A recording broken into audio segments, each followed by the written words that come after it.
Hello बच्चों, आवाज आ रही है क्या आप सभी को?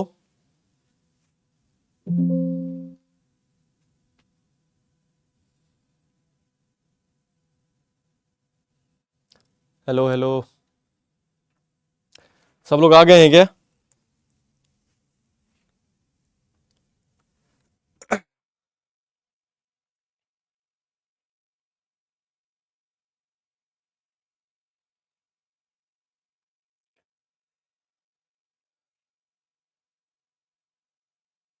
अगर सब लोग आ गए हैं तो एक बार थम्स अप कर दें।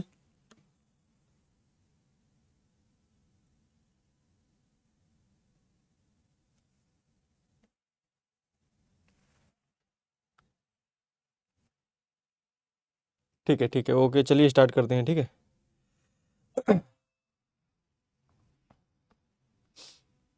ठीक है, ओके, चलिए ठीक है। अपना तब चैप्टर स्टार्ट करते हैं 11th नीट का। ठीक है, जो पहला चैप्टर है some basic concept of chemistry, तो इसको स्टार्ट करते हैं और इसका हम लोग रिवीजन करते हैं डिटेल में।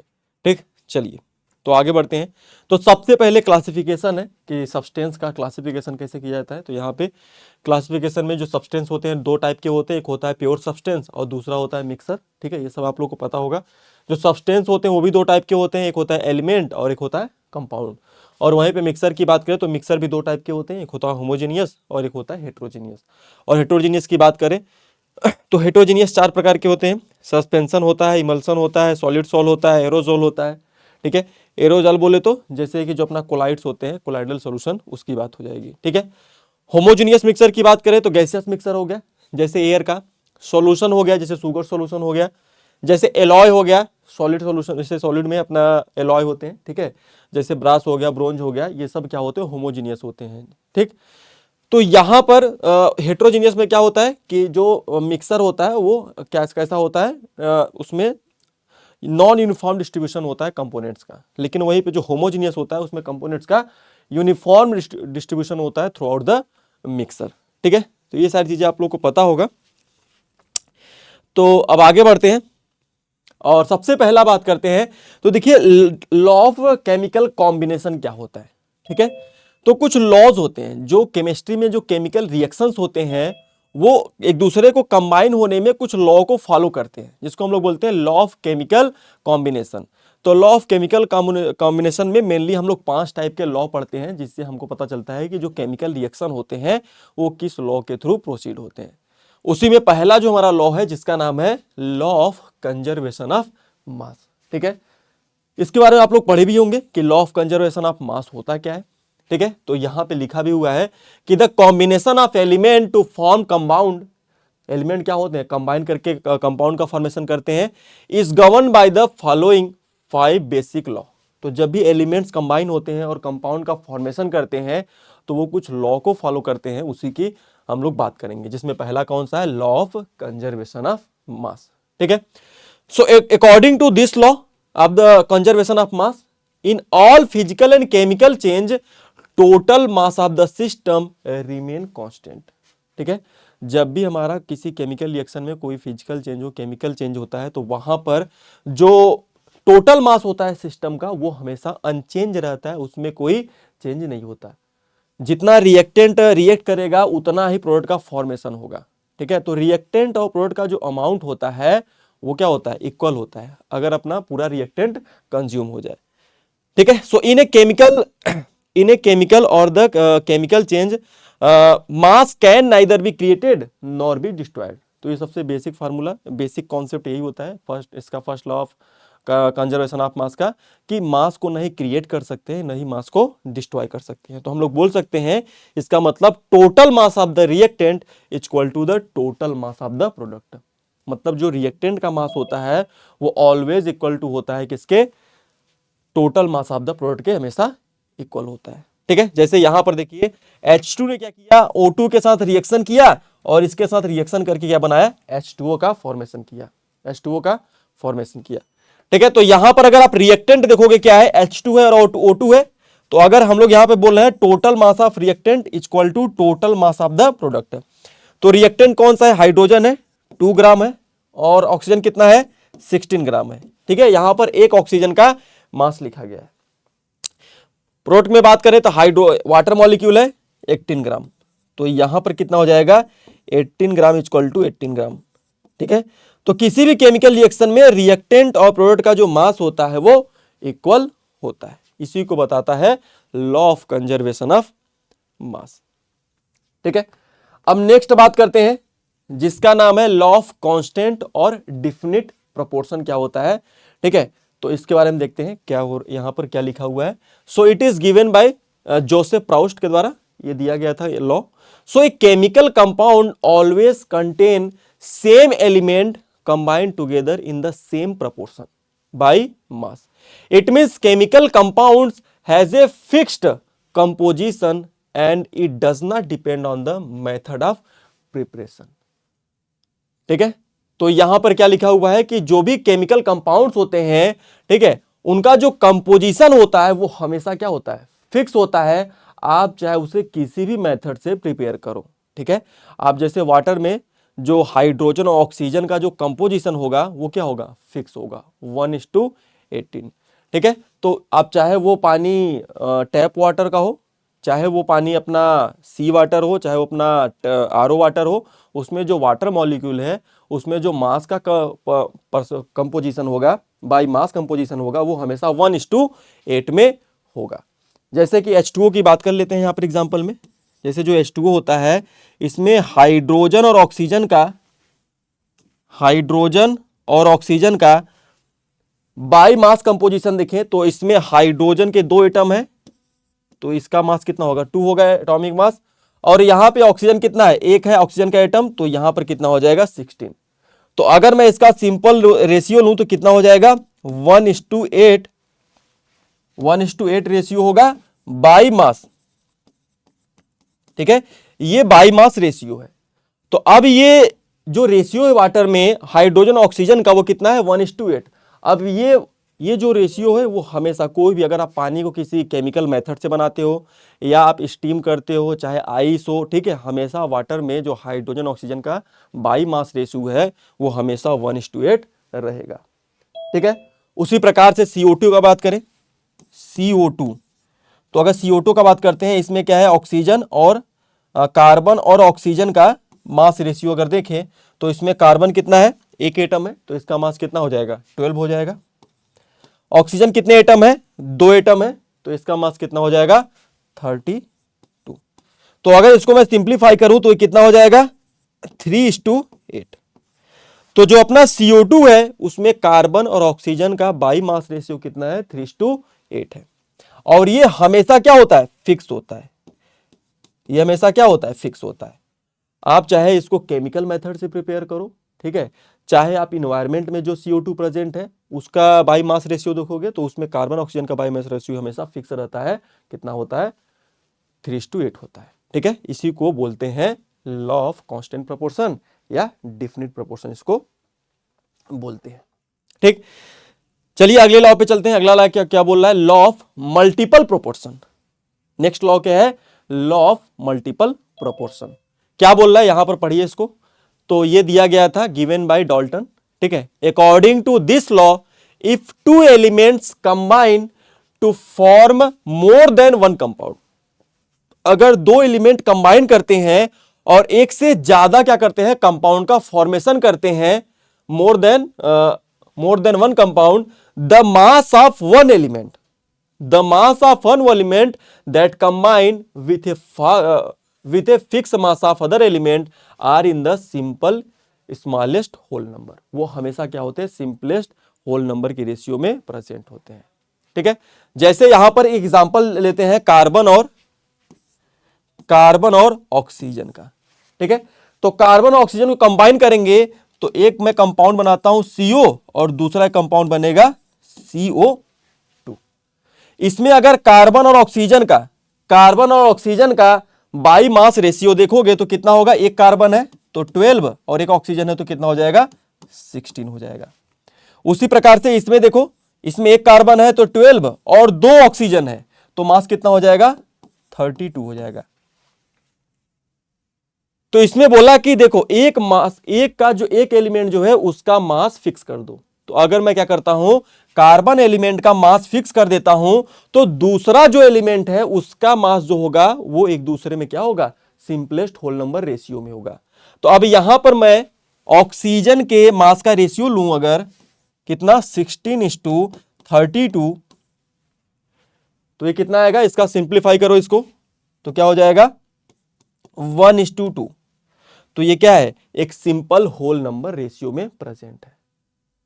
तो यही बोलता है जैसा कि डिफिनेशन बोला है कि इफ टू एलिमेंट कंबाइन, यहां पर मैंने दो एलिमेंट को कंबाइन किया, ठीक है, more than one compound form, एक से ज्यादा कंपाउंड बने, ठीक है, फिर बोल रहा है कि the masses of one element, तो masses of one element then combined fix mass, तो यहां पे कार्बन का मास फिक्स कर दिए अदर एलिमेंट से, जो अदर एलिमेंट ले लिया मैंने oxygen, so are in the ratio of the smallest whole number ratio. तो जो अदर एलिमेंट है ऑक्सीजन, उसका अगर मास रेशियो लोगे तो 1:2 में प्रेजेंट होगा। इसी को हम लोग बोलते हैं लॉ ऑफ मल्टीपल प्रोपोर्शन, ठीक है। चलिए आगे बढ़ते हैं नेक्स्ट लॉ की तरफ। अच्छा, इसको आप चाहो तो एक एग्जांपल से और भी देख सकते हो। एक एग्जांपल और लेते हैं, जैसे कि हाइड्रोजन और प्लस में ऑक्सीजन, इन दोनों को कंबाइन करूंगा तो एक बनेगा H2O2 हाइड्रोजन परऑक्साइड और दूसरा बनेगा H2O। इसमें अगर हाइड्रोजन ऑक्सीजन का मास रेशियो देखोगे तो कितना होगा 2:32, और इसमें अगर मास रेशियो देखोगे हाइड्रोजन ऑक्सीजन कितना होगा 2:16, ठीक है। अब एक एलिमेंट का मास फिक्स कर दो, तो यहां पर देखो इसका मास फिक्स कर देता हूं, हाइड्रोजन का यहां पे 2 है, यहां पर भी 2 है, तो इसका मास फिक्स कर दो। अदर एलिमेंट जो दूसरा एलिमेंट है ऑक्सीजन, उसका मास रेशियो लो, तो यहां पे मैं इसका मास रेशियो लेता हूं तो कितना होगा 32:16। इसको सिंप्लीफाई करो तो कितना हो जाएगा 2:1। तो देखो ये भी क्या आ गया, सिंपल होल नंबर रेशियो में आ गया। तो इसी को हम लोग बोलते हैं अपना लॉ ऑफ मल्टीपल प्रोपोर्शन, ठीक है। चलो आगे बढ़ते हैं। नेक्स्ट लॉ है Gay Lussac law of the gaseous volume, ठीक है। तो ये अपना, इसको हम लोग गैसियस लॉ भी बोलते हैं। तो ये अपना Gay Lussac law of the gaseous volume क्या बोल रहा है, पढ़िए यहां पर। तो गिवन बाय, ये जो लॉ दिया गया था वो गेल-लुशैक साइंटिस्ट है, उन्होंने दिया था। तो इन्होंने क्या बोला कि he observe that when gases combine और produced in a chemical reaction they do so in a simple ratio by volume provided, all gases are at the same temperature and pressure, ठीक है। तो एक एग्जांपल लेता हूं, जैसे कि यहां पर मैं लेता हूं H2 और इसका रिएक्शन कराता हूं Cl2 के साथ, ये कंबाइन होके बना रहा है यहां पर 2HCl, ठीक है। तो यहां पे क्या बोल रहा है कि दो गैसेस कंबाइन कराएं, when gases combine to form produce chemical reaction में, so do simple whole number ratio by volume. तो यहां पर जो इनका वॉल्यूम का जो रेशियो रहता है, जैसे ये हाइड्रोजन हो गया, ये क्लोरीन गैस हो गया, ये क्या है, ये गैस है, ये भी क्या है गैस है, और ये Cl भी क्या है गैस है।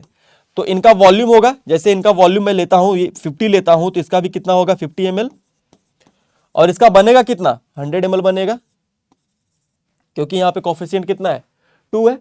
अब अगर मैं ये जो गैसेस है, इनके गैसेस का जो वॉल्यूम है, इसके वॉल्यूम का अगर मैं रेशियो लूं तो कितना आएगा 50:50 में 100। तो अगर इसका रेशियो लूं तो कितना हो जाएगा 1:1:2 में।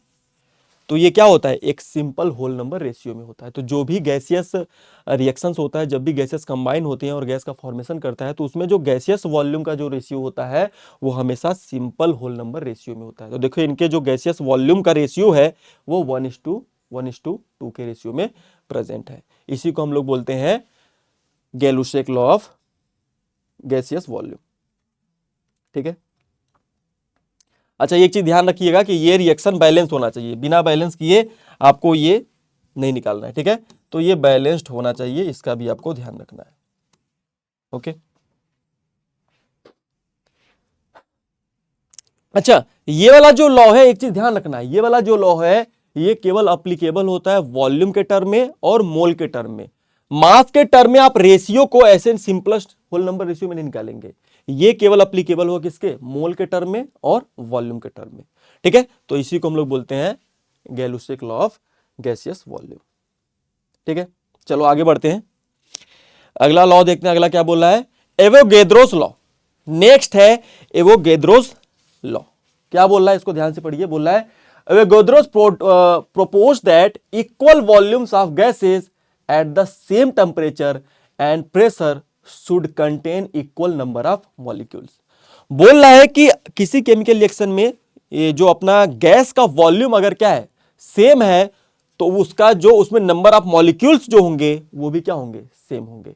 ठीक है, जैसे कि एग्जांपल ले लेते हैं, वही वाला पिछला वाला एग्जांपल, जैसे यहां पर H2 combine with Cl2 and it produce 2HCl।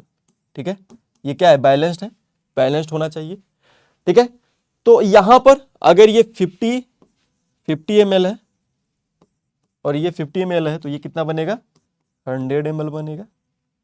कितना बनेगा, 100 ml बनेगा।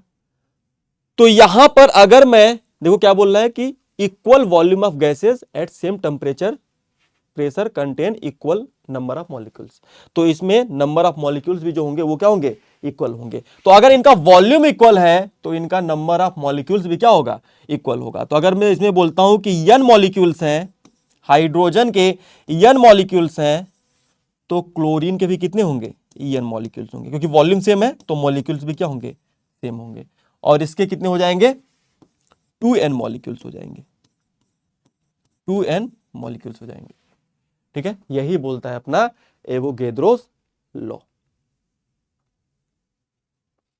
ठीक, तो आगे बढ़े क्या, चलिए आगे बढ़ते हैं। तो ये चीज ध्यान रखना है कि इक्वल वॉल्यूम हमेशा इक्वल मॉलिक्यूल्स को कंटेन करता है, इसी को हम लोग एवोगैड्रोस लॉ बोलते हैं। नेक्स्ट आ जाइए, डाल्टन्स एटॉमिक थ्योरी। ठीक है, नेक्स्ट है डाल्टन्स एटॉमिक थ्योरी, आप लोग पढ़े भी होंगे इसके बारे में, 10th में ही पढ़े होंगे। तो ये क्या बोलता है, क्या क्या अजम्पशंस है इसके, matter consist of the individual atoms, indivisible atom. ठीक है, all the atoms given in the element have the identical proportion including the identical masses, atom of different element different masses। ठीक है, compounds are formed when the atoms of different element combine in the fixed ratio, जब fixed ratio में element combine होते हैं तो compound का formation होता है।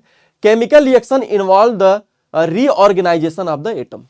तो इनका बोलना है जो भी केमिकल रिएक्शन होते हैं उसमें एटम्स का क्या होता है, रीऑर्गेनाइजेशन होता है, रीअरेंजमेंट होता है। ठीक है, These are the neither created nor destroyed in a chemical reaction। ऐसा नहीं है कि केमिकल रिएक्शन में अपने आप कोई नया एटम्स या मॉलिक्यूल्स क्या हो जाता है, प्रोड्यूस हो जाता है। ठीक है, केमिकल रिएक्शन में हमेशा एटम्स का रीअरेंजमेंट होता है, रीऑर्गेनाइजेशन होता है। Okay, so Dalton's theory could explain the law of chemical combination. तो जो डाल्टन्स थ्योरी है वो जो लॉज है हम लोग पढ़े हैं केमिकल कॉम्बिनेशन के भी कुछ पीछे, उसको एक्सप्लेन करते हैं। जैसे कि अपना हो गया, एक पढ़े हैं ना मल्टीपल प्रोपोर्शन हो गया, और उसके साथ अपना एक हो गया डिफिनिट प्रोपोर्शन हो गया, तो उस सब लॉ को ये एक्सप्लेन करता है। ठीक, अब आ जाइए रिलेटिव एटॉमिक मास क्या होता है। अब ये दूसरा टॉपिक समझ लीजिए, अभी तो लॉ सब खत्म हो गया, अब यहां पे हम लोग समझेंगे कि रिलेटिव एटॉमिक मास क्या होता है। ओके, तो इसको समझने के लिए आपको कुछ पहले से कुछ बेसिक चीजें पता होना चाहिए, तो एक बार देख लेते हैं उस बेसिक चीज क्या है। ठीक,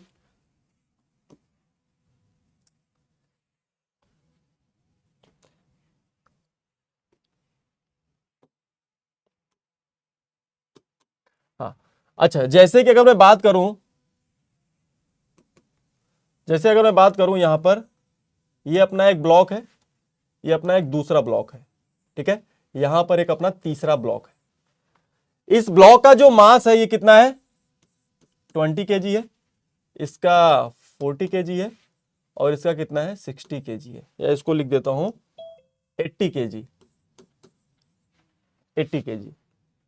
ठीक है, अब अगर मुझे मास निकालना हो किसका, mass of B, mass of B relative to A, mass of B relative to mass of ए।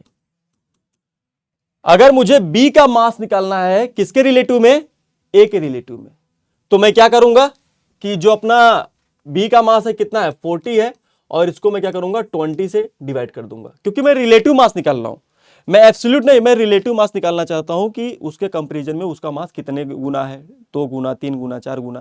ठीक है, तो यहां पर इसको कैलकुलेट करोगे कितना आएगा, 2 आएगा। तो यहां पे ये जो नंबर आया है 2, क्या ये एब्सोल्यूट मास है क्या, नहीं, ये क्या है, एक रिलेटिव मास है, कितना 2 टाइम्स है, 3 टाइम्स है, 4 टाइम्स है। तो ये जो नंबर आ रहा है ये कैसा मास है, ये रिलेटिव मास है। इसको मैं शॉर्ट में लिख देता हूं रिलेटिव मास, ठीक। और यहां पर ऊपर जो मैं डिवाइड किया हूं ये कौन सा मास है, ये आपका एक्चुअल मास है। जो बी का जो एक्चुअल मास है वो कितना है 40 है। तो ऊपर वाला जो है ये क्या है अपना एक्चुअल मास है। इसको मैं लिख देता हूं एक्चुअल मास, इसको शॉर्ट में एम लिख देता हूं।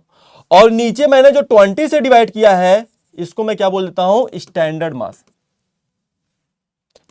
इसको शॉर्ट में एसएम लिख देता हूं स्टैंडर्ड मास, ठीक है। तो यहां पर जो 20 हो गया अपना क्या हो गया, ये स्टैंडर्ड मास हो गया।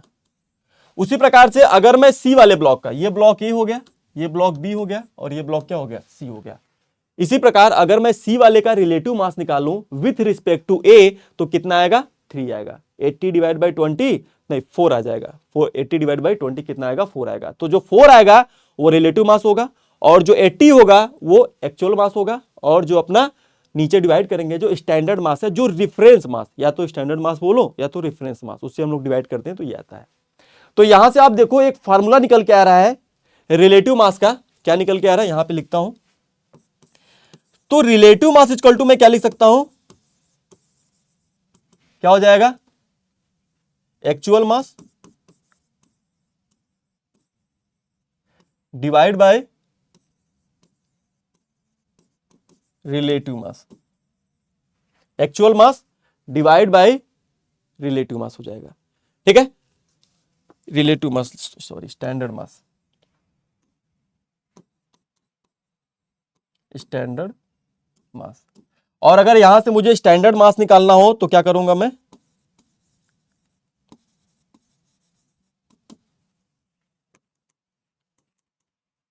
स्टैंडर्ड मास इक्वल टू क्या हो जाएगा actual mass divide by relative mass, ठीक है। तो ये आपको पता होना चाहिए बेसिक चीज, ठीक। तो अगर कहीं पे रिलेटिव मास लिखा है तो क्या उसका यूनिट होगा क्या, देखो रिलेटिव मास कोई यूनिट हो सकता है क्या, यहां पर ग्राम में अगर रहेगा तो ये भी ग्राम में तो यूनिट कट जाएगा, यूनिट नहीं होता रिलेटिव मास का, कोई यूनिट नहीं होता। 2 टाइम्स 3 टाइम्स क्या बोलते हैं हम लोग 2 टाइम्स 3 टाइम्स 4 टाइम्स, तो यहां पर कोई यूनिट इसका नहीं होता, ठीक है। तो ये रिलेटिव मास एक्चुअल में actual mass divide by standard mass होता है। तो अगर कहीं पर आपको ऐसे लिखा हो कि ऑक्सीजन का मास लिखा हो जैसे कि 16, ठीक है, नाइट्रोजन का कहीं मास लिखा हो 14, कहीं पे कार्बन का मास लिखा हो 16 12, तो इसका मतलब क्या है ये रिलेटिव मास है, ये एब्सोल्यूट मास नहीं है, ये क्या है रिलेटिव मास है, विदाउट यूनिटलेस है। तो ये आपका रिलेटिव मास है, किसी के रिस्पेक्ट में इतने गुना भारी है, किसी के रिस्पेक्ट में नाइट्रोजन जो है वो 14 गुना भारी है, ठीक है। उसी प्रकार से जो ऑक्सीजन है वो जिसे हम लोग स्टैंडर्ड जो लेते हैं वो कार्बन को लेते हैं, तो कार्बन के एक एटम से, एक एटम के 1/12 वाले पार्ट से यहाँ पे ये 16 गुना भारी है, तो इसी को हम लोग बोलते हैं रिलेटिव मास। तो ये ऑक्सीजन का रिलेटिव मास 16, नाइट्रोजन का 14, कार्बन का 12 हो गया, और भी ऐसे हम लोग निकाल सकते हैं हाइड्रोजन का, हीलियम का, ठीक है। तो अब देखो अगर मैं रिलेटिव मास का यहाँ पे फॉर्मूला लिखूं तो क्या हो जाएगा इन द टर्म ऑफ, अगर मुझे निकालना है रिलेटिव एटॉमिक मास, तो देखो यहाँ पे डिफिनेशन क्या लिखा हुआ है, it is defined as number which indicate how many times of mass of one atom of an element is heavier in the comparison to 1/12th part of mass of the one atom carbon 12। तो अगर मुझे relative mass निकालना है तो उसमें मैं क्या करूंगा एक्चुअल मास में डिवाइड करूंगा स्टैंडर्ड मास से। तो एक्चुअल मास क्या है mass of an atom of an element, किसी एटम का, किसी एलिमेंट के एक एटम का मास ऊपर वो क्या हो जाएगा एक्चुअल मास, और नीचे स्टैंडर्ड मास से डिवाइड करूंगा। और स्टैंडर्ड मास किसका लेते हैं हम लोग कार्बन का लेते हैं। तो अगर मैं कार्बन का यहां पे स्टैंडर्ड मास निकालूं तो कैसे निकालूंगा, अगर मैं स्टैंडर्ड मास निकालूं कार्बन का तो कैसे निकालूंगा, मास ऑफ, ये पहले तो ऊपर एक्चुअल मास लिखूंगा, तो मास ऑफ वन कार्बन 12 एटम, और डिवाइड कर दूंगा इससे कितने से, इसके रिलेटिव मास से। रिलेटिव मास कार्बन कितना होता है 12, तो इसको मैं 12 से डिवाइड कर दूंगा, तो ये आ जाएगा स्टैंडर्ड मास। तो इस स्टैंडर्ड मास को यहां पे रख दिया और ये अपना रिलेटिव एटॉमिक मास का फॉर्मूला निकल के आ गया। तो जो भी हम लोग मास निकालते हैं किसी एलिमेंट का रिलेटिव एटॉमिक मास, वो किसके रिस्पेक्ट में होता है हमेशा ध्यान रखना है, वो कार्बन 12 आइसोटोप जो होता है उसके 1/12 एक एटम के मास का 1/12 वाला पार्ट लो और उसके रिलेटिव में हम लोग सब एलिमेंट के एटम का मास निकालते हैं। ठीक है, तो इस तरीके से हम लोग रिलेटिव एटॉमिक मास कैलकुलेट करते हैं। ठीक, और ये जो वैल्यू आपको यहां पर लिखा हुआ है, ये जो वैल्यू आपको लिखा हुआ है यहां पर डिनोमिनेटर में, इसी को बोला जाता है 1 AMU। इसी को हम लोग बोलते हैं 1 AMU बोलते हैं। ठीक है, तो यहां पर 1 AMU का डिफिनेशन लिखा हुआ है। ठीक है, एटॉमिक मास यूनिट जिसको हम लोग बोलते हैं, और शॉर्ट में इसी को हम लोग यू भी बोलते हैं, शॉर्ट में यू भी बोलते हैं, यूनिफाइड मास भी हम लोग इसको बोलते हैं। तो क्या लिखा हुआ है एटॉमिक मास यूनिट का फॉर्मूला, यहां पर क्या लिखा हुआ है, the quantity by 1/12 mass of an atom of carbon 12 is known as the atomic mass unit, मतलब AMU। इसी को हम लोग बोलते हैं AMU। तो यहां पे जो डिनोमिनेटर में लिखा हुआ है इसी को बोला जाता है 1 AMU। ठीक है, तो यहां पे अगर मैं 1 AMU का फार्मूला लिखूं तो क्या हो जाएगा, 1 AMU इक्वल टू क्या हो जाएगा, 1/12 mass of 1 atom of carbon 12 isotope. ठीक है, इसको बोलते हैं 1 AMU। ठीक, अब यहां पे अगर मैं 1 AMU का वैल्यू कैलकुलेट करूं तो कैसे निकालूंगा, अगर हमको पता हो कि मास ऑफ 1 एटम ऑफ कार्बन 12 का मास कितना होता है, तो यहां पर इसका अगर वैल्यू रखते हैं तो 1/12, और एक कार्बन एटम का, कार्बन 12 के एक एटम का जो मास होता है वो लिख लीजिए यहां पर 1.99 इंटू 10 के पावर -23 ग्राम होता है। ये जो मास होता है वो एक कार्बन के एटम का मास होता है।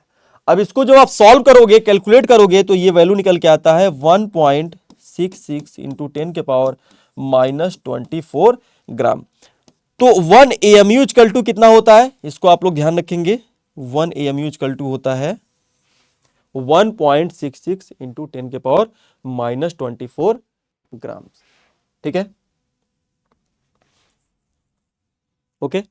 तो यहां पे अभी जो मैंने नीचे पीछे फार्मूला बताया था रिलेटिव एटॉमिक मास का फार्मूला, ठीक है, इसको मैं कैसे लिख सकता हूं, यहां पर मैं अब 1 AMU भी लिख सकता हूं, यहां पे मैं इसको इस तरीके से भी लिख सकता हूं, RAM इक्वल टू मैं क्या लिख सकता हूं,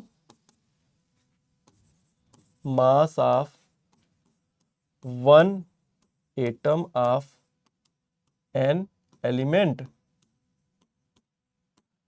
डिवाइड बाय क्या कर सकता हूं मैं यहां पर, डिवाइड बाय कितना हो जाएगा 6.1 AMU। अभी पीछे निकाले ना, इसके ये किसके बराबर होता है, 1 AMU के बराबर होता है। तो यहां पे क्या लिख सकता हूं 1 AMU, इसको हम लोग क्या बोल सकते हैं 1 AMU।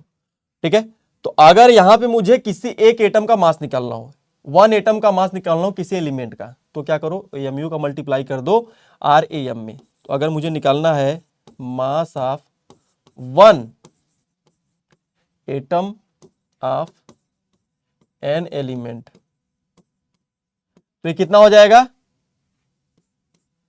RAM इंटू में 1 AMU।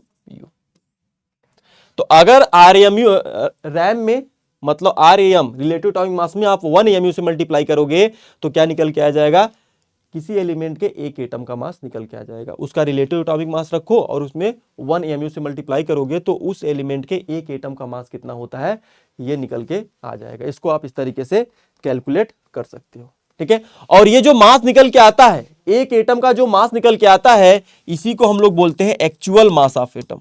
ये होता है आपका एक्चुअल मास, या इसी को हम लोग क्या बोलते हैं एटॉमिक मास भी इसी को बोलते हैं, एटॉमिक मास। इसलिए आप देखे होंगे एटॉमिक मास का जब भी वैल्यू लिखा होता है वो AMU में लिखा होता है। ठीक है, तो जो AMU होता है वो यूनिट होता है किसका, एटॉमिक मास का यूनिट होता है। ठीक है, इसको आप ध्यान रखिएगा। ठीक है, चलिए तो कैलकुलेट करते हैं एक एलिमेंट के लिए। जैसे मैं अगर कैलकुलेट करना चाहूं ऑक्सीजन का, तो अगर मैं आपको बोलूं कि relative atomic mass of oxygen atom होता है कितना 16, क्योंकि रिलेटिव मास का कोई यूनिट होता नहीं है, तो relative atomic mass of oxygen कितना हो गया 16। लेकिन अगर आपसे कोई पूछे कि मास of 1 atom of oxygen atom, oxygen के एक एटम का मास कितना होगा, तो क्या लिखेंगे मास of one atom of oxygen, oxygen element. तो ऑक्सीजन एलिमेंट का जो रिलेटिव एटॉमिक मास होता है उसको यहां पे रखो 16 और मल्टीप्लाई कर दो कितने से, 1 AMU से। तो कितना आ जाएगा ये 16 AMU। तो कितना हो जाएगा, 1 एटम का मास 16 AMU। और इसी को हम लोग क्या बोलते हैं, एटॉमिक मास भी बोलते हैं। तो आप इसी को बोल सकते हो ये अपना क्या है, एटॉमिक मास ऑफ ऑक्सीजन भी है। यही है अपना एटॉमिक मास ऑफ ऑक्सीजन। लेकिन अगर कोई बोले नहीं ग्राम में बताओ, ऑक्सीजन के एक एटम का जो मास है उसको ग्राम में बताओ, तो AMU का जो अभी वैल्यू बताया था उसको रख दो 16 इंटू में क्या कर दोगे 1.66 इंटू 10 के पावर -24 ग्राम। तो इसको कैलकुलेट करोगे तो ऑक्सीजन के एक एटम का मास ग्राम में निकल के इतना आ जाएगा। ठीक है, तो इस तरीके से हम लोग कैलकुलेट कर सकते हैं। ठीक है, और कहीं कहीं पर इसको आपको 16U लिखा रहे तब भी, कहीं कहीं पर U लिखा हो तब भी समझ जाना AMU ही है, क्योंकि अभी मॉडर्न टाइम में AMU की जगह पे हम लोग U यूज करते हैं, यूनिफाइड मास। ठीक है, तो ये हो गया अपना एटॉमिक मास यूनिट। अब नेक्स्ट बात करते हैं, अपना नेक्स्ट है मॉलिक्यूलर मास। मॉलिक्यूलर मास क्या होता है, रिलेटिव मॉलिक्यूलर मास भी इसी को हम लोग बोलते हैं। ठीक है, तो जैसे कि अभी पीछे पढ़े हैं atomic mass, relative atomic mass, उसी तरीके से होता है अपना रिलेटिव मॉलिक्यूलर मास। ठीक, the number which indicate how many times of mass of one molecule, mass of one molecule of substance is heavier as compare to 1/12 part of mass of an carbon atom. Carbon के एक atom का 1/12 वाला part लो और उससे देखो कि वो molecule कितना हैवियर है, एक मॉलिक्यूल का जो मास है वो कितना हैवियर है, वही अपना बन जाएगा रिलेटिव एटॉमिक मास। तो यहां पर जो नीचे वैल्यू लिखा है इसी को हम लोग क्या बोलते हैं, 1 AMU बोलते हैं। क्या बोलते हैं, 1 AMU, ये जो डिनोमिनेटर में लिखा हुआ है। ठीक है, तो यहां से मैं कैलकुलेट कर सकता हूं। ठीक है, यहां से अगर मुझे निकालना हो मास of one molecule of A compound, तो इसको मैं यहां पे कैलकुलेट कर सकता हूं। कैसे करूंगा, रिलेटिव मॉलिक्यूलर मास में 1 AMU से मल्टीप्लाई कर दो। तो यहां पे अगर मुझे निकालना है mass of one molecule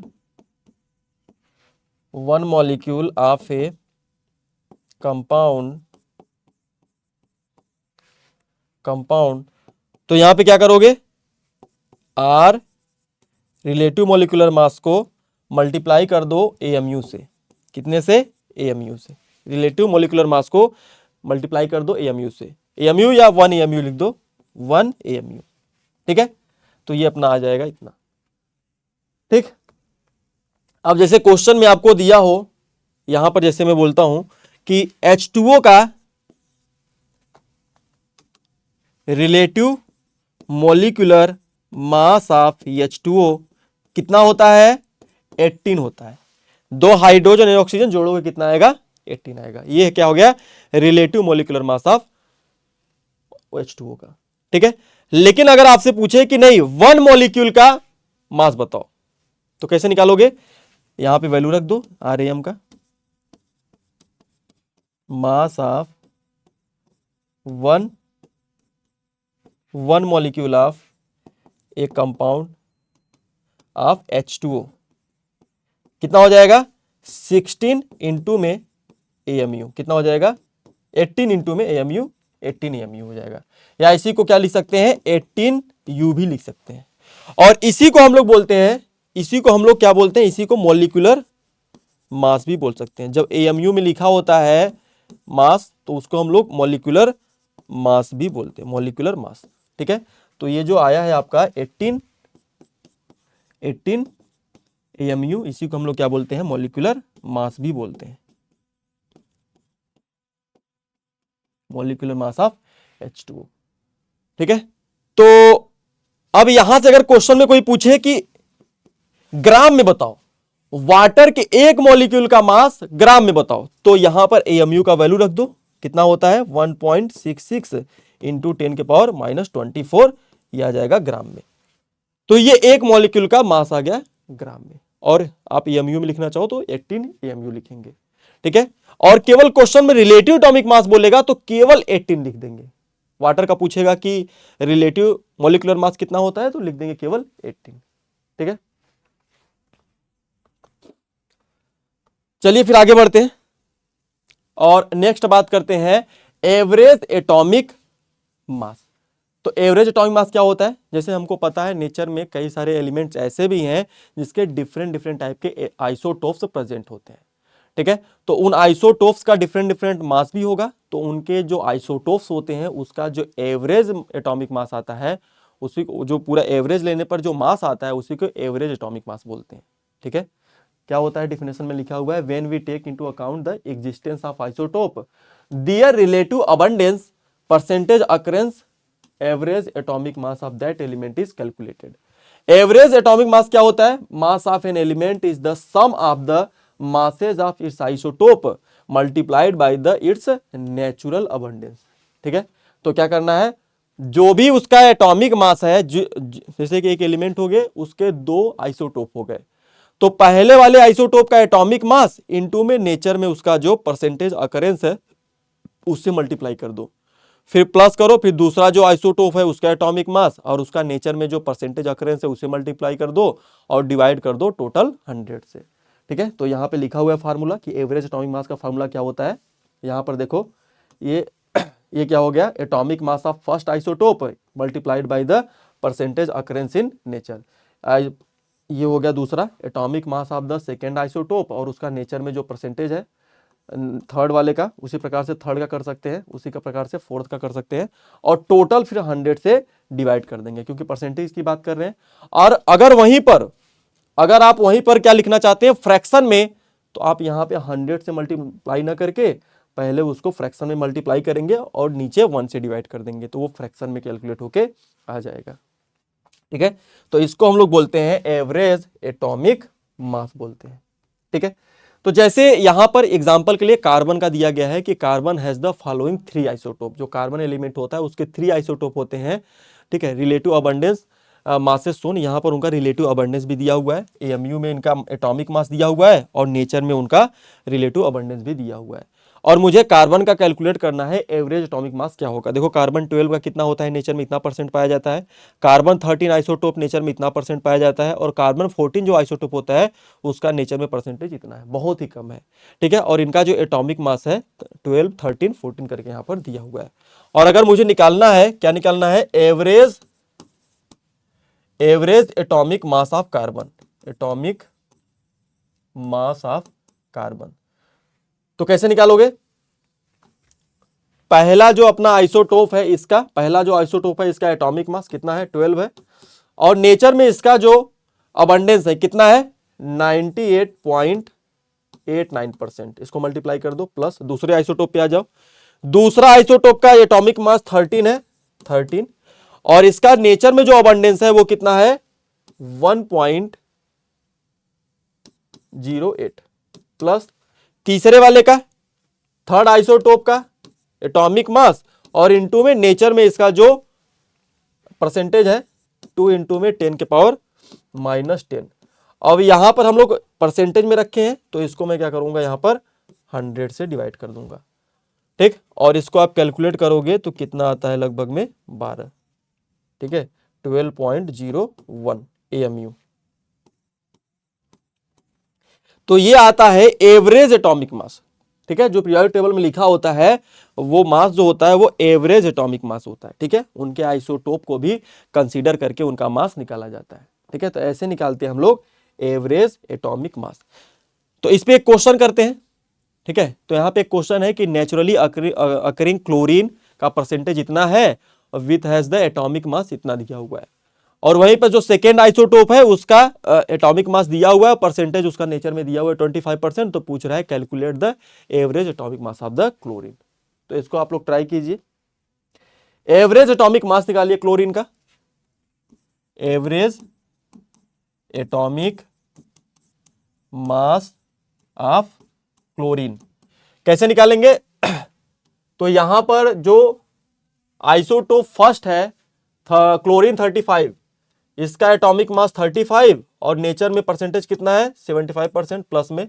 second isotope का एटॉमिक मास 37 और नेचर में परसेंटेज कितना है 25%। डिवाइड बाय क्या कर दोगे 100 और इसको जब सॉल्व करोगे ये तो कितना आता है 30.55 AMU आएगा। ठीक है, तो इसका मतलब अपना फर्स्ट ऑप्शन करेक्ट हो जाएगा। ठीक है, तो जो आप लोग क्लोरीन का एटॉमिक मास देखते हो ना फ्रैक्शन में 35.5 आता है, वो क्या होता है उसका एवरेज एटॉमिक मास होता है। जो उसके दोनों आइसोटोप होते हैं उसके मास का एवरेज लेने के बाद जो आता है वो एवरेज एटॉमिक मास होता है। ठीक, चलिए आगे बढ़ते हैं। अगला है यहां पर ग्राम एटॉमिक मास क्या होता है, तो ध्यान से देखेंगे। नेक्स्ट क्या है ग्राम एटॉमिक मास क्या होता है।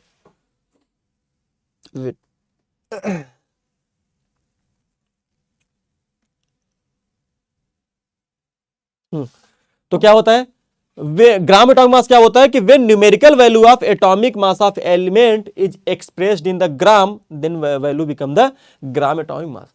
तो अगर आप क्या करते हो जो एटॉमिक मास है उसको AMU में ना लिख के आप ग्राम में लिखते हो। जैसे ऑक्सीजन का हम लोग एटॉमिक मास से क्या लिखे 16 AMU, लेकिन आपसे कोई पूछे नहीं ग्राम में तो आप क्या लिखोगे 16 ग्राम। तो जो 16 ग्राम होता है वही अपना ग्राम एटॉमिक मास होता है। तो अगर आप क्या करते हो एटॉमिक मास को एलिमेंट के एटॉमिक मास को ग्राम में एक्सप्रेस करोगे तो उसको ग्राम एटॉमिक मास बोलते हैं। और it is the mass of the 6.02 into 10⁻23 atoms of element. तो इतने एटम्स का जो एलिमेंट के इतने एटम्स का जो मास होता है उसी को हम लोग ग्राम एटॉमिक मास बोलते हैं। ठीक है, तो जैसे कि यहां पर कैलकुलेट करते हैं। जैसे कि अगर मैं बात करूं relative atomic mass of oxygen कितना होता है 16 होता है, सबको पता है। और अगर मैं आपसे पूछूं कि मास of one atom of oxygen, एक ऑक्सीजन एटम का मास पूछूं तो आप कितना बताएंगे 16 AMU। और मैं आपसे ग्राम में पूछूं तो आप क्या करोगे 16 में 1.66 इंटू 10⁻24 ग्राम से मल्टीप्लाई कर दोगे तो एक एटम का मास निकल के आ जाएगा। लेकिन हमको कैलकुलेट करना है 6.02 इंटू 10⁻23 एटम्स का।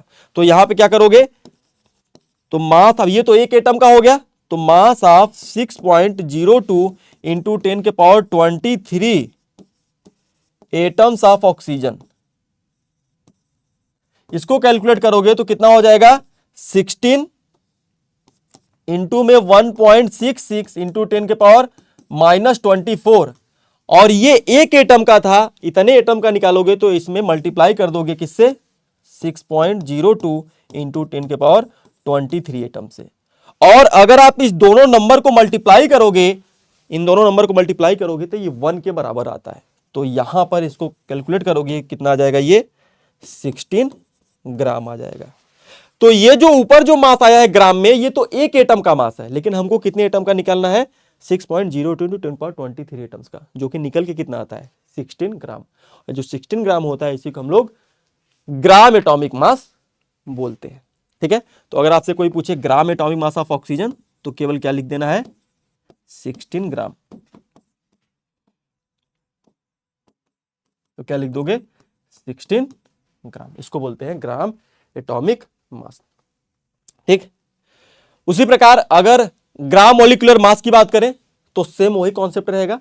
यहां पर जब जो आप मॉलिक्यूलर मास को AMU में लिख रहे थे, अगर आप उसको ग्राम में लिख दोगे AMU की जगह उसको वहां पे G लिख दोगे, ग्राम लिख दोगे तो वो बन जाएगा ग्राम मॉलिक्यूलर मास बन जाएगा। ठीक है, so gram molecular mass is defined as the mass in gram of one molecule of substance और the simply equal to the sum of all atomic mass in the molecular formula of the compound in a gram. Molecular formula जो होता है compound का उसको ग्राम में express कर दो तो वो बन जाएगा अपना ग्राम molecular mass. So it is the mass of 6.02 into 10⁻23 molecules of compound.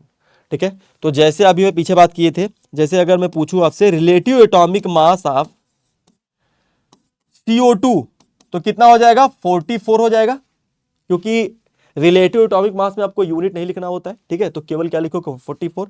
लेकिन अगर मैं आपसे पूछूं कि मास ऑफ वन मॉलिक्यूल, अगर मैं पूछूं कि मास of one molecule of CO2, 1 molecule of CO2 पूछूं तो क्या करोगे, 44 इंटू में मल्टीप्लाई कर दो किससे, AMU से। और अगर ग्राम में पूछूंगा तो 44 इंटू में क्या कर दोगे, 1.66 इंटू 10 के पावर -24 ग्राम। तो ये ग्राम में आ गया एक मॉलिक्यूल का, लेकिन मुझे कैलकुलेट करना है 6.02 इंटू 10 पावर 23 मॉलिक्यूल्स का। तो यहां पे कैलकुलेट कर दो, मास ऑफ 6.02 इंटू 10 के पावर -10 के पावर 23 मॉलिक्यूल्स ऑफ CO2। इतने अगर मॉलिक्यूल्स का अगर कैलकुलेट करूं CO2 के, तो क्या करना होगा इसमें, 44 इंटू में 1.66 इंटू 10 के पावर -24 को मल्टीप्लाई कर देना होगा किससे, 6.02 इंटू 10 के पावर 23 ग्राम। अब इस दोनों नंबर को आप मल्टीप्लाई करोगे तो 1 के बराबर आएगा, और ये कितना आ जाएगा, 44 ग्राम। और जो 44 ग्राम है इसी को हम लोग बोलते हैं ग्राम मॉलिक्यूलर मास ऑफ CO2। कितना होता है, 44 ग्राम। तो केवल ग्राम में एक्सप्रेस कर दोगे तो वो बन जाएगा ग्राम मॉलिक्यूलर मास। ठीक है, चलिए आगे बढ़ते हैं। अगला है मोलर मास क्या होता है। मोलर मास को पता होगा कि एक मोल सब्सटेंस का जो मास होता है उसी को मोलर मास बोलते हैं। तो यहां पे लिखा हुआ है कि the mass of 1 mole of substance in gram में एक्सप्रेस कर दो तो उसी को बोलोगे कि ये अपना क्या हो जाएगा, molar mass of the substance हो जाएगा। ठीक है, तो ध्यान रखना है कि जो मोलर मास होता है, ठीक, जो मोलर मास होता है वो इक्वल होता है किसके, ग्राम एटॉमिक मास के। ग्राम एटॉमिक मास के क्या होता है, बराबर होता है। और मॉलिक्यूल रहेगा तो मॉलिक्यूल के लिए भी ग्राम मॉलिक्यूलर मास के बराबर हो जाएगा। ठीक है, तो जो उसका ग्राम एटॉमिक मास होगा, जो ग्राम मॉलिक्यूलर मास होगा, उसी को हम लोग मोलर मास भी बोलते हैं। ठीक है, तो अगर आपसे कोई पूछे कि molar mass of oxygen atom कितना होगा, तो कितना बताओगे, 16 ग्राम। ठीक है, अगर कोई आपसे पूछे कि मोलर मास ऑफ H2O कितना होगा, तो कितना बताओगे, 18 ग्राम। किस में एक्सप्रेस कर दोगे, ग्राम में एक्सप्रेस कर दोगे। और कहीं कहीं पर ऐसे भी लिखा हो सकता है 16 ग्राम पर मोल। मोल क्या बता रहे हैं कि एक मोल सब्सटेंस का जो मास है, एक मोल ऑक्सीजन एटम का जो मास है वो कितना है, 16 ग्राम है। एक मोल H2O मॉलिक्यूल का जो मास है वो कितना है, 18 ग्राम है। तो कहीं पे ऐसे भी लिखा हो सकता है 16 ग्राम पर मोल या 16 ग्राम, समझ जाना कि वो मोलर मास है। ठीक है, तो इस तरीके से मोलर मास हम लोग कैलकुलेट करते हैं। ठीक है, तो अब बात करते हैं मोल के बारे में कि मोल क्या होता है। तो मोल के बारे में लोग पढ़ भी चुके होंगे कि जैसे अगर मैं बात करूं, जैसे आप बोलते हो कि एक दर्जन या एक डोजन पार्टिकल, तो एक दर्जन मतलब क्या होता है, 12 पार्टिकल, 12 ऑब्जेक्ट को हम लोग एक दर्जन बोलते हैं। जैसे 1 डजन अगर मैं बनाना बोलूं तो मतलब 12 बनाना क्या बोलते हैं, 1 डजन बनाना। तो यहां पर ये जो बिग ऑब्जेक्ट होते हैं उसके लिए एप्लीकेबल होता है दर्जन, डोजन। लेकिन अगर मैं बात करूं स्मॉल पार्टिकल के लिए, जैसे एटम्स हो गया, मॉलिक्यूल्स हो गया, आयन हो गया, तो वहां पे हम लोग ये सब काम नहीं चलेगा। उसके लिए हम लोग क्या टर्म डिफाइन करते हैं, मोल टर्म हम लोग क्या करते हैं वहां पे डिफाइन करते हैं। तो एक मोल इक्वल टू कितना होता है, 6.02 इंटू 10 के पावर 23 पार्टिकल। इसी नंबर को, ये जो नंबर आ रहा है इसी नंबर को हम लोग मोल बोलते हैं, एक मोल बोलते हैं। ठीक है, तो यहां पर उसी के बारे में सारा डिफिनेशन लिखा है कि mole was the introduced as a 7th base quantity of amount of substance in SI system. 1 mole is the amount of substance that contain as many entity atoms, molecule or other atoms as there are atoms in exactly 12 gram of carbon 12 isotope. तो जो अपना carbon 12 isotope होता है उसके 12 ग्राम में exactly जितने number of atoms होते हैं, ठीक है, उसी को हम लोग क्या बोलते हैं, 1 मोल बोलते हैं। तो from mass spectroscopy we found that there are 6.02 into 10⁻23 atoms present in 12 gram of carbon 12 isotope and this number is known as the Avogadro number. तो अगर आपसे कोई पूछे कि 1 मोल क्या होता है, 1 मोल इक्वल टू क्या होगा, तो 6.02 इंटू 10 के पावर 23 पार्टिकल्स को क्या बोलते हैं हम लोग, मोल बोलते हैं। और ये पार्टिकल्स क्या हो सकते हैं, ये एटम्स हो सकता है, ये मॉलिक्यूल्स हो सकते हैं, ये आयंस हो सकते हैं, ठीक है, ये इलेक्ट्रॉन हो सकता है, प्रोटॉन हो सकता है, ये केवल इतने पार्टिकल, जैसे एक दर्जन में 12 पार्टिकल होते हैं वैसे एक मोल में इतने पार्टिकल होते हैं। क्योंकि एटम्स दिखते नहीं आंखों से, तो उनका काउंटिंग करने के लिए हमको मोल का यूज करना पड़ता है। ओके, चलिए फिर आगे बढ़ते हैं, और मोल के जो फार्मूले हैं वो पता होना जरूरी है। मोल कॉन्सेप्ट का ये फार्मूला है और ये सारा फार्मूला आपको पता होना चाहिए। तो पहला, in the term of mass, in the term of number of particle, in term of volume of the gas. तो यहां पर अगर मैं मास के टर्म में बात करूं तो मोल का फार्मूला मास के टर्म में क्या होता है, मोल इज इक्वल टू में given mass divide by molar mass, molar mass, ठीक है। और अगर आपको क्या निकालना हो, मास ऑफ द सब्सटेंस निकालना हो, मोल दिया हो, तो मोलर मास से क्या करो, मल्टीप्लाई कर दो, तो मास ऑफ द सब्सटेंस निकल के आ जाएगा, ठीक है। उसी प्रकार से यहां पे देखो ये टिक करके ऐसे लिखा हुआ है कि इसमें, ठीक है, यहां पर डिवाइड का साइन रहेगा। ये जैसे नंबर आप देखो यहां पर क्या है कि मास है, और मास को डिवाइड करोगे यहां पर डिवाइड वाला साइन रहेगा, ठीक है। मास को डिवाइड करोगे मोलर मास से, क्या आ जाएगा, नंबर ऑफ मोल्स आ जाएगा, और नंबर ऑफ मोल्स में मोलर मास से मल्टीप्लाई करोगे तो मास आ जाएगा ग्राम में, ठीक है। उसी प्रकार से नंबर ऑफ पार्टिकल के टर्म में बात करें तो यहां पे मोल का formula in the term of particle क्या हो जाएगा, given number of particle, given number of particle divide by क्या हो जाएगा, 6.02 इंटू 10⁻23 पार्टिकल, ठीक है। इसको हम लोग बोलते हैं मोल। और उसी को यहां पर दिया गया है कि अगर आप नंबर ऑफ पार्टिकल में एवोगैड्रो नंबर से डिवाइड करोगे तो क्या आ जाएगा, अपना नंबर ऑफ मोल्स आ जाएगा। नंबर ऑफ मोल्स में फिर से क्या करो, एवोगैड्रो नंबर से मल्टीप्लाई करोगे तो क्या आ जाएगा, नंबर ऑफ पार्टिकल आ जाएगा, ठीक है। और एक फार्मूला यहां पर और है, ये है अपना in the term of volume. तो वॉल्यूम के टर्म में अगर मोल का फार्मूला लिखे तो क्या होगा, given volume of gas, given volume of gas divide by कितना हो जाएगा, 22.7 litre at STP. Standard temperature pressure पे जो वॉल्यूम होता है, एक मोल गैस का जो वॉल्यूम होता है वो कितना होता है, 22.7 लीटर। इसी को हम लोग मोलर वॉल्यूम बोलते हैं, ठीक है। तो स्टैंडर्ड वाला जो अभी मॉडर्न में जो पैरामीटर में यूज करते हैं हम लोग मोलर वॉल्यूम, वो 22.7 होता है। पुराने वाले में कहीं कहीं लिखो देखोगे तो वहां पे 22.4 लीटर भी दिया होता है, क्योंकि वहां पे एसटीपी को as a pressure standard pressure मानते हैं, और आज के समय में 1 बार को एज ए स्टैंडर्ड प्रेशर मान के कैलकुलेट करते हैं, ठीक है। और एक लास्ट फार्मूला है, अच्छा यहां पर अगर आप वॉल्यूम निकालना चाहते हो, ठीक है, तो इसे नंबर ऑफ आपको, जैसे आपको क्या निकालना है, वॉल्यूम ऑफ द गैस, तो वॉल्यूम ऑफ गैस में इतने से डिवाइड कर दो, यहां पर क्या करो, 22.47 से डिवाइड कर दो तो क्या आ जाएगा, नंबर ऑफ मोल्स आ जाएगा। नंबर ऑफ मोल्स में इस नंबर से मल्टीप्लाई कर दो तो क्या आ जाएगा, number volume of the gas आ जाएगा।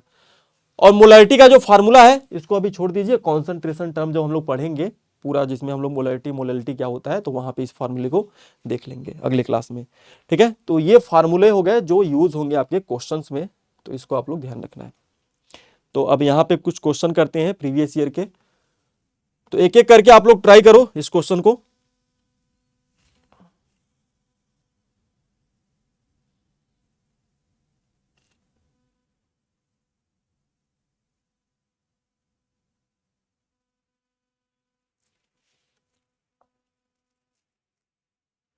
कैलकुलेट करो, आप लोग बताओ कौन सा ऑप्शन होगा।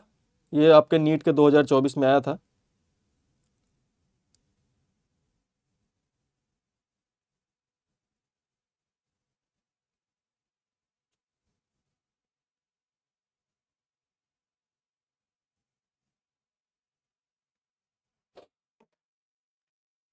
क्या बोल रहा है कि 1 gram of H2 has the same number of molecules in. तो यहां पर पहले इसमें निकालिए कि कितने नंबर ऑफ मॉलिक्यूल्स होंगे 1 ग्राम H2 में। तो सबसे पहले 1 ग्राम H2 दिया हुआ है, तो इसमें नंबर ऑफ मोल्स निकालेंगे तो कितना आएगा, गिवन मास कितना है 1, और मोलर मास कितना हो जाएगा 2। और इसमें अगर नंबर ऑफ मॉलिक्यूल्स निकालें तो इसके मोल्स में मल्टीप्लाई कर दो नंबर ऑफ मॉलिक्यूल से, तो निकल के आ जाएगा Na से कैलकुलेट कर दोगे तो ये नंबर ऑफ मॉलिक्यूल्स आ जाएगा, ठीक है। तो इतने नंबर ऑफ मॉलिक्यूल्स प्रेजेंट है, ठीक। ये क्या है, number of molecules of H2O, number of molecules of H2O, molecules of H2O, ठीक। अब इसमें कैलकुलेट कीजिए और चेक कीजिए किसमें आ रहा है। तो पहला वाला यहां पर क्या है, 14 gram of N2, 14 gram of N2 में मोल कितने होंगे, गिवन मास 14 है और मोलर मास कितना हो जाएगा 28, तो ये कितना आ जाएगा 1/2 आ जाएगा। ठीक है, और इसमें अगर मैं कैलकुलेट करूं नंबर ऑफ मॉलिक्यूल्स, तो ये कितना हो जाएगा, जो मोल है, मोल कितना है 1/2, और इसमें एवोगैड्रो नंबर से मल्टीप्लाई कर दो तो नंबर ऑफ मॉलिक्यूल्स निकल के आ जाएगा। तो पहला वाला ऑप्शन ही क्या कर रहा है, मैच कर रहा है, जितने नंबर ऑफ मॉलिक्यूल्स इसमें है उतने ही नंबर ऑफ मॉलिक्यूल्स इसमें भी प्रेजेंट है।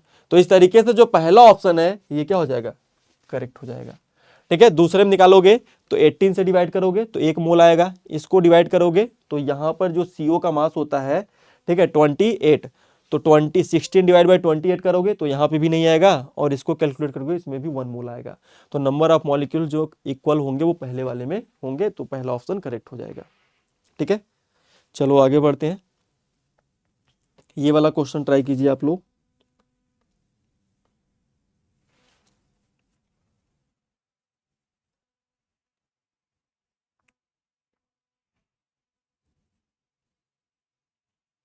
क्या पूछ रहा है कि which of the following contain greatest number of atoms, पूछ रहा है कि इसमें सबसे ज्यादा नंबर ऑफ एटम्स प्रेजेंट है इसमें से। ठीक है, और ये आपके एग्जाम में भी आया हुआ है, तो इसको आप लोग ट्राई करो और बताओ किसमें होगा।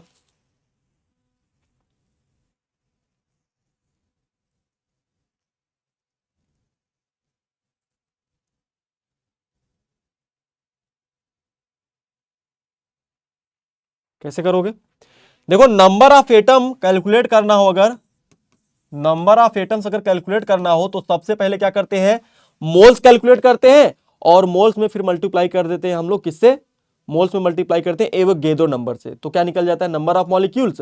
और देख लो एक मॉलिक्यूल्स में कितने एटम्स हैं, और जितने एटम्स होंगे फिर उतने एटम को मल्टीप्लाई कर दो उसमें, तो total number of atoms in that molecule निकल जाएगा कि उस उतने ग्राम में कितने एटम्स प्रेजेंट हैं।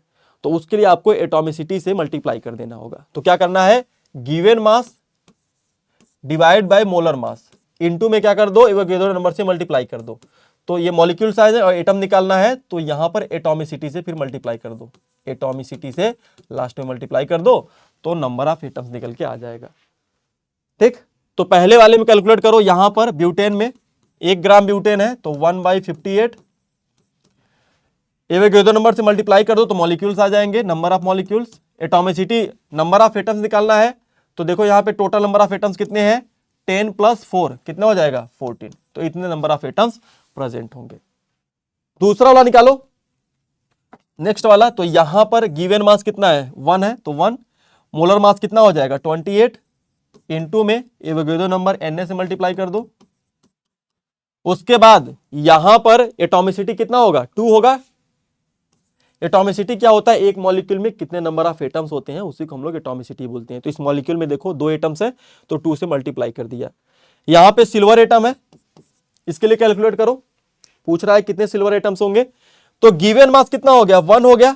सिल्वर का एटॉमिक मास कितना होता है 108 मोल निकल गया।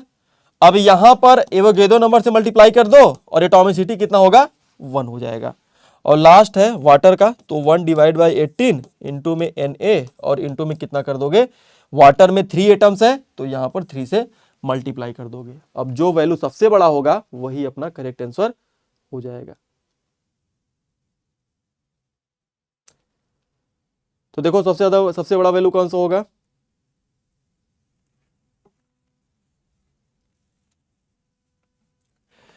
तो देखो यहां पर अगर आप देखो, ठीक है, इसको डिवाइड कर दो ये 6 हो जाएगा, इसको डिवाइड कर दो तो ये कितना हो जाएगा 14, और इसको डिवाइड करोगे तो ये वैल्यू सबसे छोटा आएगा। ठीक है, इसका जो डिनोमिनेटर वैल्यू सबसे छोटा आएगा, तो ओवरऑल देखोगे तो पूरा वैल्यू सबसे बड़ा आएगा इसमें।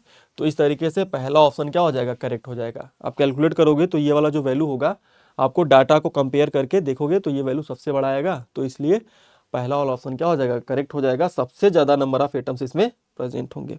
चलो आगे बढ़ो, इस वाले क्वेश्चन को ट्राई करो आप लोग। Number of sodium atom in 2 moles of the sodium ferrocyanide in, इसमें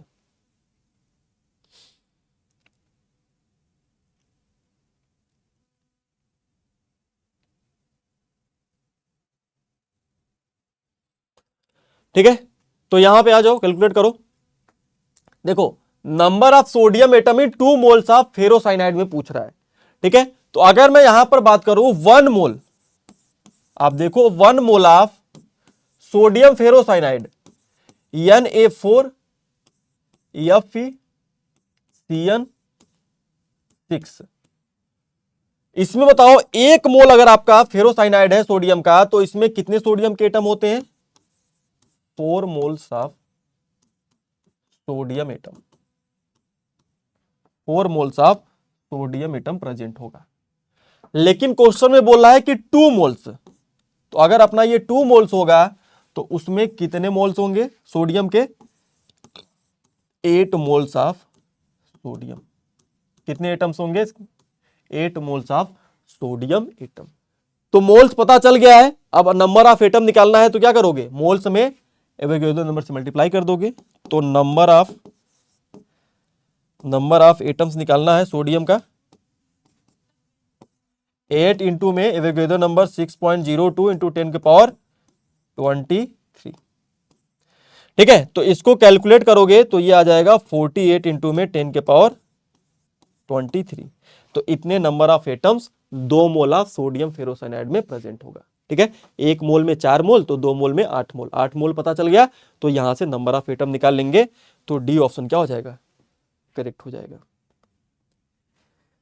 ठीक, चलिए आगे बढ़ते हैं। अगला क्वेश्चन क्या है? परसेंटेज कंपोजिशन क्या होता है?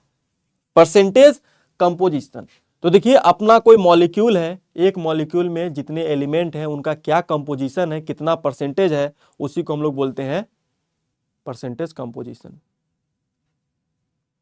ठीक है, चलिए क्लियर है ना? आवाज तो क्लियर है ना? किसी कोई डाउट है क्या? थम्स अप कर दिया करिए आप लोग।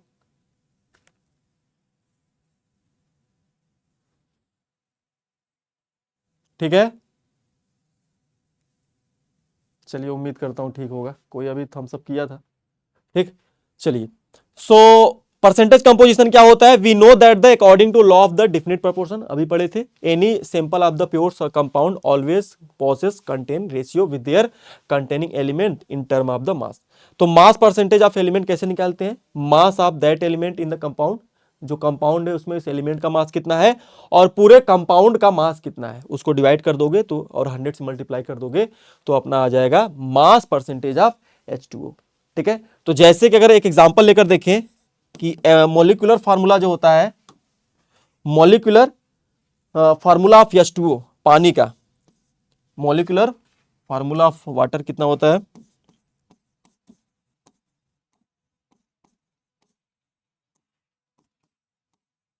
कितना होता है? H2O होता है। ठीक है, अब इसमें अगर मुझे निकालना है percentage mass of hydrogen, mass percentage of hydrogen, तो कैसे निकालोगे? इसमें हाइड्रोजन का मास कितना होगा? 2, और टोटल मास कितना होगा? 18 इंटू में 100, तो इसको कैलकुलेट करोगे तो 11.11% आ जाएगा। उसी प्रकार आपको निकालना है अगर मास परसेंटेज ऑफ ऑक्सीजन एटम, तो क्या करोगे? ऑक्सीजन का मास कितना होगा? एक ऑक्सीजन है तो 16, और टोटल मास कितना है? 18, तो 18 से डिवाइड कर दो और 100 से मल्टीप्लाई कर दो, कितना आ जाएगा? 89.89,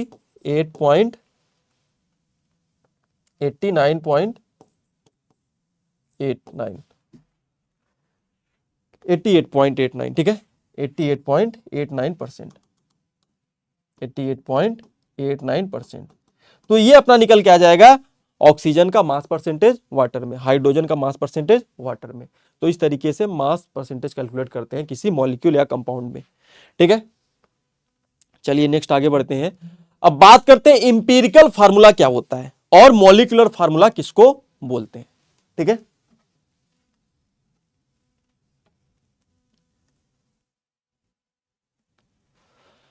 ठीक, तो इंपीरिकल फार्मूला किसको बोलते हैं?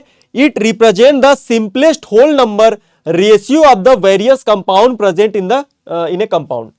ठीक है, तो जो इंपीरिकल फार्मूला होता है वो किसी मॉलिक्यूल कंपाउंड में एटम्स का जो सिंपलेस्ट होल नंबर रेशियो होता है उसको रिप्रेजेंट करता है। और वहीं पे जो मॉलिक्यूलर फार्मूला होता है वो किसी कंपाउंड में एग्जैक्ट नंबर ऑफ जो एटम्स होते हैं उसको रिप्रेजेंट करता है। जैसे कि अगर मैं बेंजीन का इंपिरिकल फार्मूला लिखूंगा तो वैसे फार्मूला क्या होता है, 6 होता है, इसमें 6 कार्बन और 6 हाइड्रोजन है।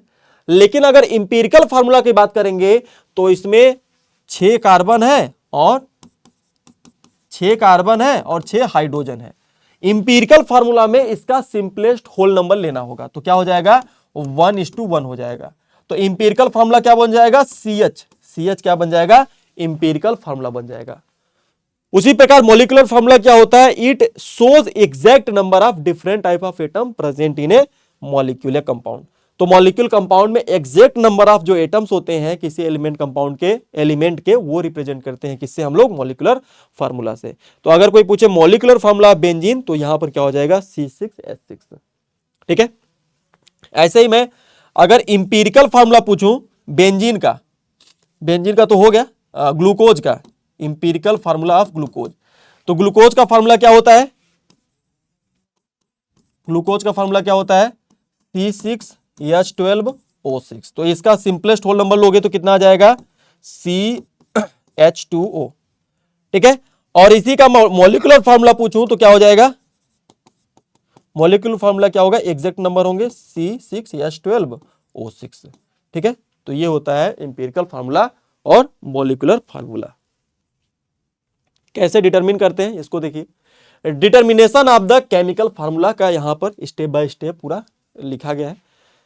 तो डिटर्मिनेशन ऑफ इंपिरिकल फार्मूला कैसे डिटरमिन करते हैं, सबसे पहले determine the percentage of each element. पहले ये पता करो कि कंपाउंड में जो एलिमेंट्स प्रेजेंट है उनका परसेंटेज क्या है, ठीक है, किस कंपोजिशन में वो प्रेजेंट है। दूसरा डिटर्मिनेशन ऑफ मोल रेशियो, और जैसे आपको उसका कंपोजिशन पता चल जाएगा उसके बाद आपको उनका मोल का रेशियो निकालना है, उसके एटॉमिक मास से सभी के मास में डिवाइड करके कैलकुलेट कर लेना है मोल का रेशियो। फिर उसके बाद making it whole number ratio, और उसके बाद जो सबसे छोटा वैल्यू रहेगा डिफरेंट टाइप के एलिमेंट का मोल रेशियो निकालने के बाद उसके बाद अब क्या करना है कि वहां पर सबसे छोटे वाले से सब में एक एक करके डिवाइड कर देंगे, और फिर लास्ट में सिंपलेस्ट होल नंबर रेशियो उसका निकाल लेंगे, वही बन जाएगा अपना इंपिरिकल फार्मूला। ठीक है। अब ये क्वेश्चन करते हैं, और इसके रिगार्डिंग जो भी फार्मूले हैं यहाँ पर है, जैसे कि मॉलिक्यूलर फार्मूला अगर कैलकुलेट करना है आपको, इंपिरिकल फार्मूला पता है तो यन से क्या करो, उसमें मल्टीप्लाई कर दो। और यन क्या होता है, n is the simple whole number. जो एन होता है एक सिंपल होल नंबर होता है। तो मॉलिक्यूलर फार्मूला में क्या करो, एन से डिवाइड कर दोगे तो इंपिरिकल फार्मूला आ जाएगा। और एन का वैल्यू कैसे निकालते हैं, क्वेश्चन में आपको क्या दिया रहेगा, मॉलिक्यूलर वेट और इंपिरिकल वेट। तो मॉलिक्यूलर वेट में इंपिरिकल वेट से डिवाइड करोगे तो जो मास आएगा, जो वैल्यू आएगा, उसी को हम लोग बोलते हैं एन को अपना यहाँ पर, जो कि एक सिंपल होल नंबर आएगा, इसको यहाँ पे मल्टीप्लाई करके इंपिरिकल फार्मूला कैलकुलेट कर लेते हैं। ठीक है। तो जैसे एक क्वेश्चन ये रहा, इसको एक बार ट्राई कीजिए आप लोग।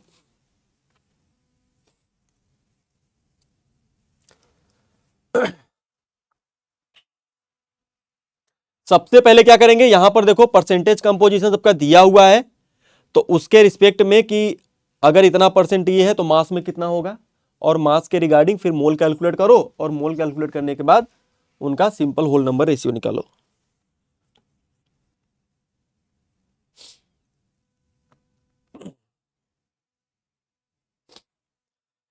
इसको ट्राई कीजिए। कार्बन का यहां पर देखो, एक तो इसको टेबल बना के करते हैं, पूरा सिस्टमेटिक टेबल बना के, लेकिन नीट के एग्जाम में आपको टेबल नहीं बनाना है। ठीक है। शॉर्टकट तरीके से यूज करना है, क्वेश्चन सॉल्व करना है। तो यहां पर जो आपका कार्बन है, ठीक है, कितना परसेंट है, 12.1% है।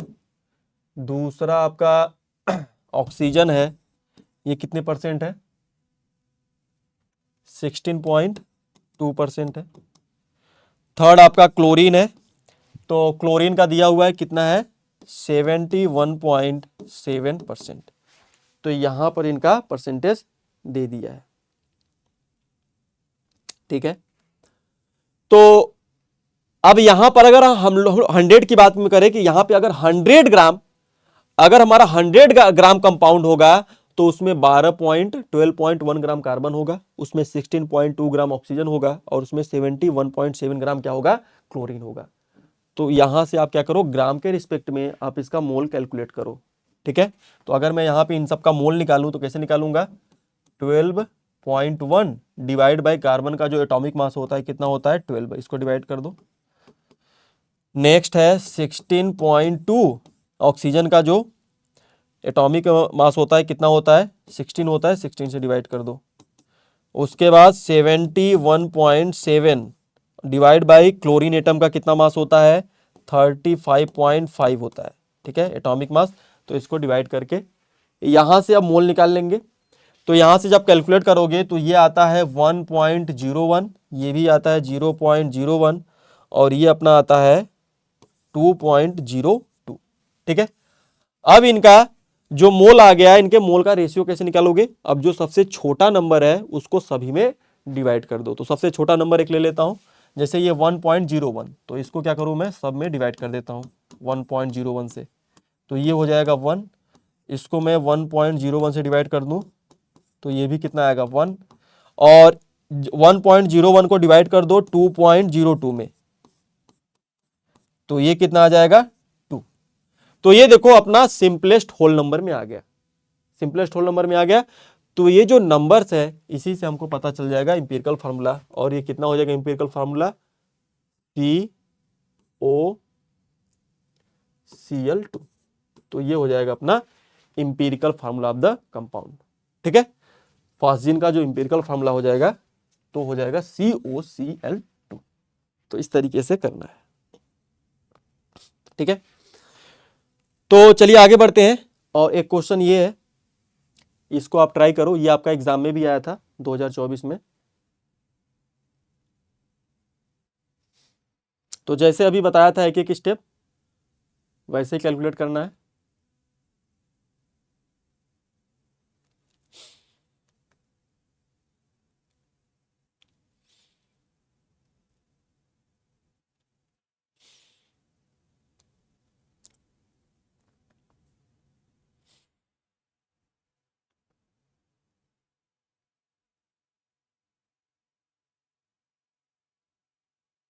चलिए तो ट्राई करते हैं।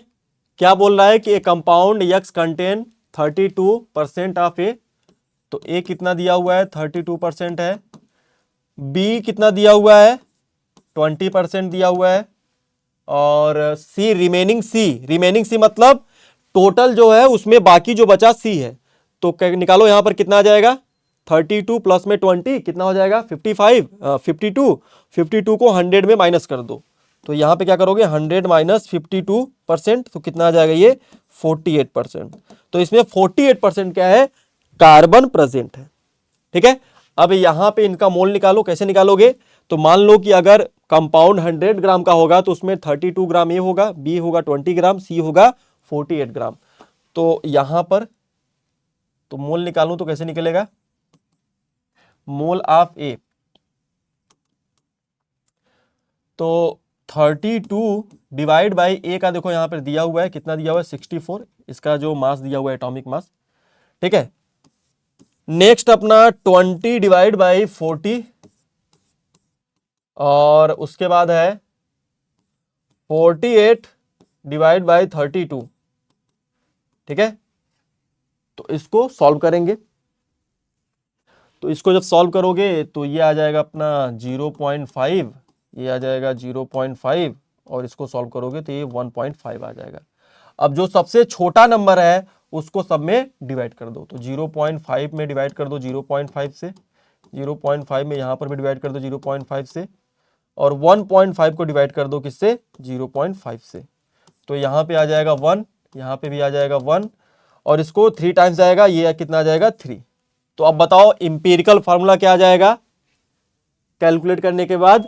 ABC3 क्या आ जाएगा ABC3।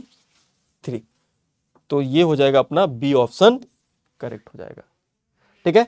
तो इस तरीके से इस क्वेश्चन को करना था, ठीक। तो यहां तक आज की क्लास में हम लोग केवल इंपिरिकल फार्मूला तक देखेंगे। अगले क्लास में हम लोग क्या पढ़ेंगे कि स्टोइकियोमेट्री क्या होता है, स्टोइकियोमेट्रिक कैलकुलेशन कैसे करते हैं, और कॉन्सेंट्रेशन टर्म क्या होता है, मोलैरिटी मोलैलिटी, ये सब की बात करेंगे। और अगले क्लास में ही परसेंटेज प्योरिटी क्या होता है, परसेंटेज यील्ड क्या होता है, कैसे कैलकुलेट करते हैं, और प्रीवियस ईयर में जो क्वेश्चन आए होंगे उसको हम लोग प्रैक्टिस करेंगे, ठीक। तो चलिए फिर अगले क्लास में आप लोग से मिलते हैं। ठीक है, ठीक, okay, thank you so much सभी को। आई होप सबको क्लियर है।